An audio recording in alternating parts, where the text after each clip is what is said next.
My family has always had a knack for collections. My mother hoarded porcelain cats, each one numbered and named, their tiny painted faces lined up in neat rows on shelves that ran the length of the living room. My father curated shelves of vintage cameras, each meticulously labeled with its make and year. He spent hours in his darkroom, polishing lenses with obsessive care, murmuring to himself like a priest before an altar. My older sister cataloged every movie ticket she ever bought, arranged chronologically and cross-referenced by director. Even as a teenager, she carried a battered ledger everywhere, making careful notations about runtime, cast, and box office performance. Me? I never had a collection. I hated how those obsessions seemed to define them, even trap them. My mother once missed my school play because she was chasing a rare ceramic kitten 2 towns over. My father often missed dinner, hunched over a tripod or bent under the red glow of his darkroom light. My sister, when she wasn't buried in her ticket stubs, seemed more invested in preserving the past than living in the present. Their collections weren't just hobbies, they were identities, consuming and isolating them. When my mother passed last year, the family house, a sprawling Victorian with gingerbread trim and a wild, overgrown garden, became mine. My father had died years ago, and my sister had moved overseas, leaving me the sole heir to their legacy. It wasn't just the house, it was the collections. I didn't want the responsibility, but there was no avoiding it. I spent weeks cleaning, sorting, cataloging. The house felt alive, as though it had been waiting for someone to pay attention to it. Every creak of the floorboards, every groan of the old pipes, it all seemed deliberate, like the house was breathing along with me. The porcelain cats stared down at me from their shelves, their unblinking eyes tracking my every move. My father's cameras sat in neat rows, their lenses catching and reflecting the faintest light, giving the impression they were watching. There was one part of the house I avoided, a dining room cabinet. It had always been locked, and as a kid, I assumed it held the good china, the kind reserved for guests we never had. But as I sifted through the clutter, I found a key taped to the underside of a dining chair. My curiosity got the better of me. The cabinet didn't hold plates. It held jars. Dozens of glass jars, each meticulously labeled in neat, familiar handwriting. My mother's handwriting, the same looping script that adorned every porcelain cat's base.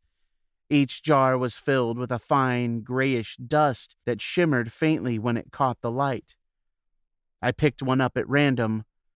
The name on the label didn't ring a bell. At first, I assumed it was another of my mother's peculiar collections, a relic of her obsessive tendencies. But something about the jars unsettled me. I couldn't quite explain it, but the weight of the jar in my hand felt wrong, as though it were heavier than it should have been for its size. That night I dreamed of my mother. She stood in the dining room, her back to me, her hands busy arranging jars on the table. When I called her name, she turned, but her face was blurred, as though smudged with an eraser. She pointed to the cabinet, and when I woke, the image of her outstretched hand lingered in my mind like a stain. The next morning, there was a jar on the dining table that hadn't been there the night before. I was sure I had locked the cabinet. I double-checked it, inspected the jars, counted them. Nothing seemed out of place.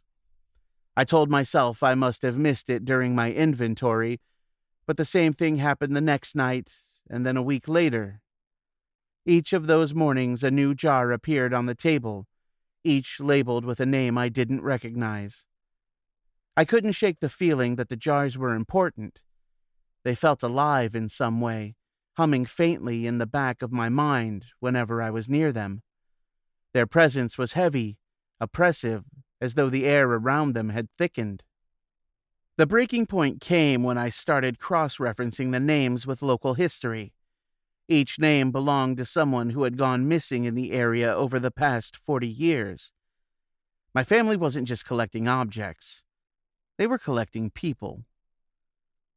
That night, I decided to confront whatever or whoever was responsible. I set up a chair in the corner of the dining room, armed with nothing but a flashlight and my growing paranoia. The house seemed to hold its breath as the hours crawled by. The faintest sounds, floorboards settling, the hum of the refrigerator, felt amplified, and each one setting my nerves on edge. At 3:15 a.m., the air turned cold.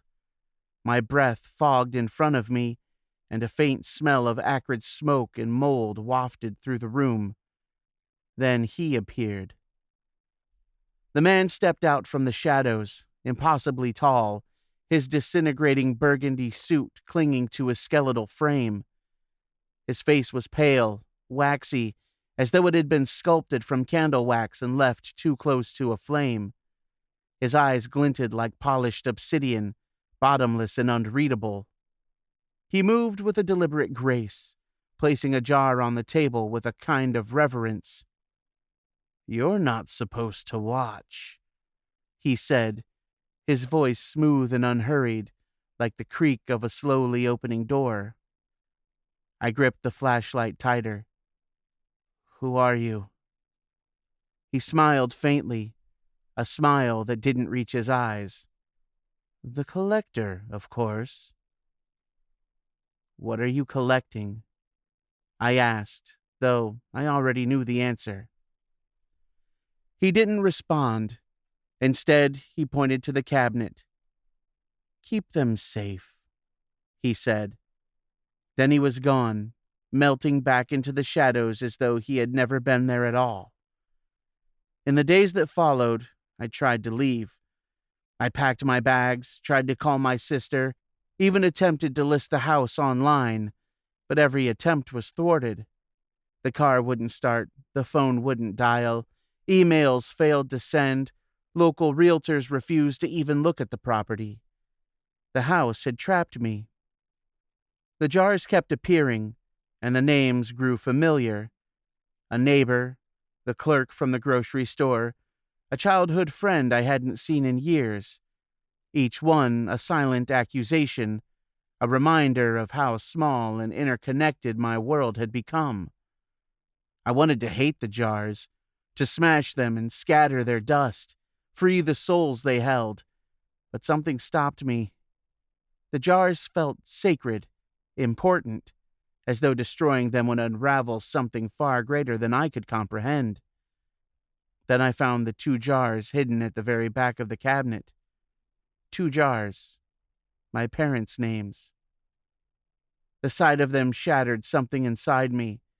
Their collections, their obsessions. They hadn't been harmless quirks. They had been symptoms of something darker, something that had consumed them completely. This morning I found a new jar on the table. It didn't have a name, just a blank label and a pen beside it. I think it's my turn.